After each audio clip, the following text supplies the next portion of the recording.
Un ricordo estremo anche del Venere Santo. Ma tu hai visti proprio questi aerei che passavano? Mamma mia, sì, ho visti. Mi ricordo benissimo di questo sciame, con un rumore cupo, impressionante, perché era carico di tutto, di benzina e anche di bombe, come si intende.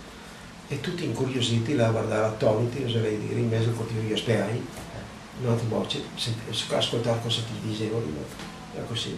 Io va in Germania, diceva, va in Germania, invece non sapeva, a un certo punto si spariva il rumore dei aerei, il che vuol dire che si doveva passare improvvisamente, e da adesso comincia un qualcosa come un terremoto sotterraneo che non ti percepivi, e dopo vedi tutti i pinacoli del fumo che veniva fuori. Te che hai visto anche a contraerea che puff puff puff panacciata e dopo si spariva. C'era una contraerea, sì.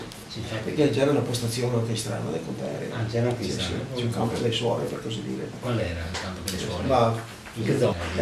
dove che adesso c'è la scuola media, vicino alla stazione, vicino alla ferrovia. Ma non mai colpito nessuno, niente. No? Comunque era funzionante? Era funzionante, sì, sì. Quindi, però quel giorno non ha sparato il 4 No, quel giorno no. No, perché penso che possano sparare quando sono una certa altezza, ma non quando sono così alti. Fino a 8.000 metri mi sembra che si riesca.